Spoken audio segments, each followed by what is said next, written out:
इन्हें कोई भी चीज सहजता में बिना परिश्रम के अगर कोई चीज आपको मिलती है तो उस चीज की आप कीमत नहीं करते। इसलिए उन्हें कौतूहल सूझा का अभी तुम्हारा समय तुम्हारे अनुकूल नहीं है, और इसलिए अगर आपका समय आपके अनुकूल नहीं हो तो क्या करना चाहिए। श्रीमद् भागवत की ये प्रेरणा आप अपने जीवन में रखना।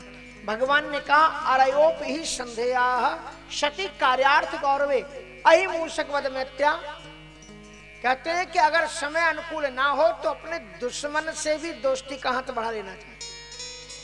अरयोप ही संध्या शति कार्यार्थ गौरवे अहि मूषक वद देवा हृतस्व पदवीं बताइए। मूषक और चूहे की तरह, चूहा और सर्प की तरह दोस्ती कर लेनी चाहिए। मालूम है ये कहानी श्रीमद् भागवत में। कहते हैं कि एक मदारी की पिटारी में सर्प तो पहले से था, धोखे से कहीं से सुराग पाकर के उसमें चूहा आ गया। सर्प पहले से था, चूहा आ गया तो सर्प ने क्या किया होगा बोलो? सर्प निकला नहीं। अहि मूषक व देवा, उसने दोस्ती कर ली। कहा यार तुम भी आपत्ति में हो, हम भी आपत्ति में, तुम हमारी सहायता करो, हम तुम्हारी सहायता करें। क्या सहायता करें? तो सर्प ने चूहे से कहा तुम्हारे दांत बड़े पहने हैं, इसलिए तुम इस पेटी में छेद करो, और पेटी में छेद करके तुम भी निकल जाओगे, हम भी निकल जाएंगे, बाद में अपनी हरदम के लिए दोस्ती हो जाएगी ना, तो हमसे तुम्हें कभी खतरा नहीं रहेगा। चूहा ने कहा सर्प से दोस्ती करने का मौका अच्छा है। उसने तीव्रतम दांतों से उस पेटारी के अंदर में सुराग बनाया चूहे ने। अब आप जानते हो कि चूहे का मुख तो छोटा होता है लेकिन पिछला भाग बड़ा होता है। सर्प के निकलने लायक जो ही छेद हुआ, सर्प ने कहा कि मित्र अब मेरे निकलने लायक रास्ता बन गया है, मुझे निकल जाने दो, मैं आपका वेट करता हूं और फिर बाद में आप निकल गया। सर्प निकल गया, भूखा था, बाहर बैठा रहा, और जो ही चूहा उसको बड़ा छेद करके निकला सो गट्टे से उसको लपक लिया। मूषक मत देवा, अभी तुम्हारा समय अनुकूल नहीं है, तुम इनसे दोस्ती कर लो, और फिर जो अमृत निकलेगा समुद्र से उसे पी करके तुम भी बलवान हो जाओगे, फिर आक्रमण कर देना। और उसके बाद में उन्होंने इंद्र के पास में, इंद्र समस्त देवताओं के साथ राजा बलि के साथ में निहत्थे गए। निहत्थे माने कोई अस्त्र शस्त्र नहीं लगे। जो भगवान को जानने वाले केवल 12 लोग हैं, उनमें से एक राजा बलि भी है, ये भी 12 महाभागवतों में। स्वयंभूर नारदा शंभु कुमारा कपलो मनु प्रहलादो जनको भीष्मो बलर वैयासिकर वयम, यही 12 लोग हैं जो ईश्वर को भली भांति जानते हैं। राजा बलि के पास से जब इंद्र आए देवताओं के साथ में, दैत्यों ने कहा आक्रमण करो। राजा बलि ने कहा धर्म के विपरीत है, निहत्थे हैं, निहत्थे देवताओं के ऊपर हम आक्रमण नहीं कर सकते। बैठे बातचीत हुई, कैसे पधारे? कहा महाराज इसलिए आए हैं कि बैरी बुराई में क्या रखा हुआ है और उससे तो घाटा ही है, हम दोनों लोग मिलकर के मित्रता कर लेते हैं, उसके बाद में समुद्र का मंथन करेंगे, और समुद्र का मंथन करने पर क्या होगा? अमृत निकलेगा, और अमृत को आप भी पी लेना, हम भी पी लेंगे, सब बराबर बराबर के होकर के रहेंगे। समस्या क्या थी? ये योजना क्यों आई? इसलिए आई योजना क्योंकि दैत्यों के जो गुरु थे वो थे शुक्राचार्य। शुक्राचार्य जी के पास में अमृत संजीवनी विद्या थी, इसलिए कोई भी दैत्य मरता था वो अपनी श्रावणी उंगली के द्वारा उसे जीवित कर देते थे। लेकिन देवता मर जाते थे, देवता अमर नहीं थे। इसलिए कहा अमृत निकल आया तो हम भी पी लेंगे, तुम भी पी लोगे, अमर हो जाएंगे। क्या किया जाए इसके लिए? बलि को क्या फायदा था पहले से, पर वो शुक्राचार्य जी सब जगह थोड़ी हो सकते, बोला जब हम अमर ही हो जाएंगे तो ज्यादा अच्छा रहेगा। इसलिए उन दोनों ने मिलकर के संधि की और पूरा एक विचार बनाया, कहा एक मंदराचल पर्वत लाया जाए, और वासुकी नाग को प्रार्थना की कि आप रस्सी का काम करो, आपको भी अमृत दिया जाएगा, और मंदराचल पर्वत को भी अमृत का लोभ दिया गया। और इस प्रकार से करके उन दोनों ने संधि की और मंदराचल पर्वत को लेकर के वो चली। मंदराचल पर्वत को लेकर के जिस समय वो क्षीर सागर की ओर जा रहे थे, उसी समय और उसके बाद में उन्होंने प्रयास किया और समुद्र में उसको उतार दिया, मंदराचल पर्वत को। लेकिन मंदराचल पर्वत को धरती में जब उतारा, वासुकी को जब लपेटा, तो प्रश्न आया कि कौन किधर खड़ा होगा। अब देवताओं से भगवान नारायण ने कहा कि देखो, जो मुख की तरफ खड़ा होगा उसके लिए खतरा है, क्योंकि जब तेज गति से मंथन होगा तो ये जो वासुकी नाग हैं, ये बड़ी बड़ी सांस लेना शुरू करेंगे और इनकी जहरीली सांसों के कारण जो मुख की तरफ होगा वो काला पड़ जाएगा, जल जाएगा उसका। तो बोले फिर क्या करें? पीछे बोले ये माने तब कहा, ये दैत्यों की बड़ी उल्टी प्रवृत्ति होती है, इनको मनाने का तरीका हम तुमको बता दें। बोले क्या? बोले तुम पहले मुख की तरफ जाकर के खड़े हो जाना। तो दैत्य लोग कहेंगे तुम क्यों उधर खड़े हो गए? हम खड़े होंगे और बस उसी समय तुम धीरे से चले जाना। तो सबने विचार किया, कहा कि चलो पकड़ा जाए रस्सी को। तो देवता लोग वासुकी नाग के मुख की तरफ गए। तो दैत्यों ने क्या कहा? वो कहते हैं तन्ने क्षण दैत्य पतयो महापुरुष चेष्टितम नाग्रहणीमो वयम पुक्षम अहेरंग मंगलम। सर्प की पूंछ मंगलकारी होती है, इसलिए हम पूंछ नहीं पकड़ेंगे, हम पहले पुत्र हैं, ब्राह्मण हैं, इसलिए आप पीछे जाओ, हम आगे खड़े होंगे। भगवान नारायण ने धीरे से आंख मटका दी देवताओं की तरफ, चले जाओ चुपचाप। और सब देवता लोग पूंछ की तरफ चले गए, दैत्य लोग सब मुखारविंद की तरफ आ गए। और मंथन जब शुरू किया तो इतना वजन वाला था मंदराचल पर्वत कि धंसने लगा अंदर। अगर पहाड़ अंदर धंस जाएगा तो फिर मंथन होगा कैसे?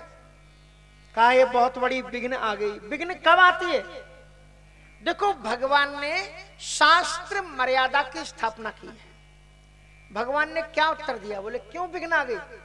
कहा हमारा शास्त्र विधान ये कहता है कि किसी भी सत्कार्य को करने के पहले श्री गणेश जी का पूजन होना चाहिए, और आपने गणेश जी का पूजन नहीं किया, इसी कारण से ये हमें विघ्न आई। तो चलो हम सब लोग मिलकर के गणेश जी की प्रार्थना करें। तो देवता और दैत्यों ने सभी ने मिलकर के गणेश जी का वंदन किया। तो क्या गणेश जी ने मंदराचल पर्वत को उठाया? देखिए भगवान कैसे किसी को श्रेय देते हैं, गणेश जी को कैसे प्रथम पूज्य बनाते हैं। गणेश जी की प्रार्थना कर रहे हैं, मंदराचल पर्वत को उठाया किसने? बिलोक विघ्नेश विधिम तदेश्वरो दुरंत वीर्यो वितथा विसंधि कृत्वा बपुः काच्छपमद्भुतं महत् प्रविश्य तोयम गिरिमुज्जहार। भगवान ने कच्छप अवतार धारण कर लिया। बोलो कच्छप अवतार भगवान की जय। और कछुए बनकर के अंदर घुसे, देवताओं के साथ में बैठ करके गणेश जी का पूजन कर रहे हैं। अब गणेश जी का अगर वो ऊपर नहीं उठता तो गणेश जी की पूजन कैसे होती? किसने पूजन कराई? गणेश जी का नाम तो भगवान ने ही बढ़ाया ना।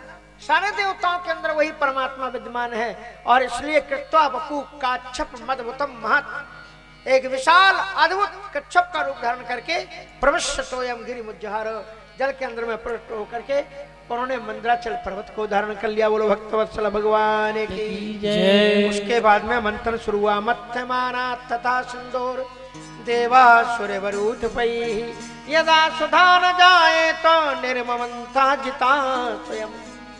देवता और दैत्यों ने मिलकर के पूरा प्रयत्न किया, लेकिन फिर भी अमृत जब नहीं निकला तो अंत में किसने? हरि का अवतार हो गया और निर्ममंथा जिता स्वयं। आज तो परमात्मा ने अपने सहस्त्र बाहुओं से उसकी पूंछों को पकड़ा और अकेले ही मंथन शुरू किया।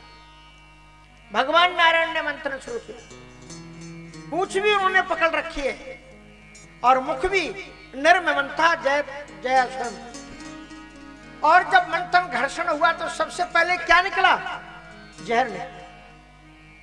निर्मथ्यमाना तद भूद्र भूषण निर्मथ्यमाना तद सुधेर भूषितम महोल्बणं घोर हरा भुमकृता महोल्बणं हरा भुमकृता संभ्रांत वीरोन कबराई कच्छपा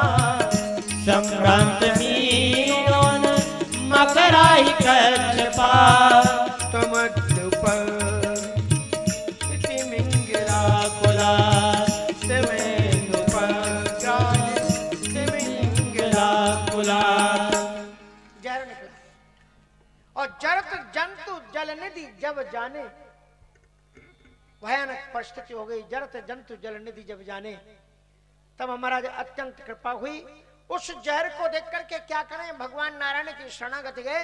भगवान नारायण ने कहा इस जहर से तुम्हें यदि कोई बचा सकता है तो केवल हमारा भोला ही बचा सकता है, और किसी के पास में समर्थ नहीं।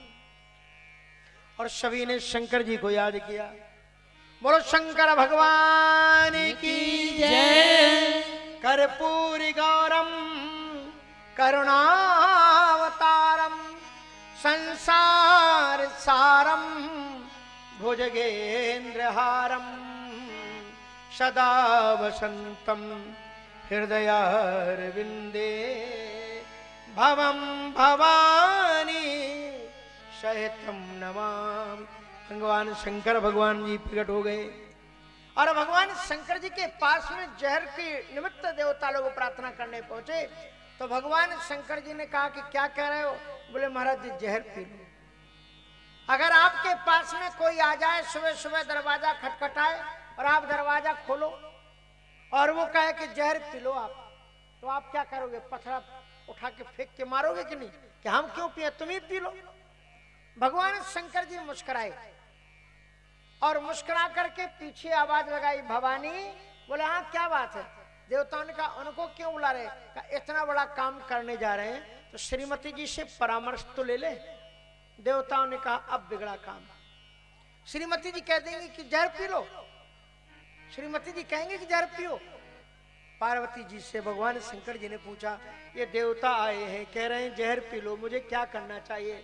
भगवती पार्वती जी मुस्कुराई कि मैं आपको जानती हूँ, जहर आपका कुछ भी नहीं बिगाड़ सकता, पर ये देवता जरूर मारे जाएंगे।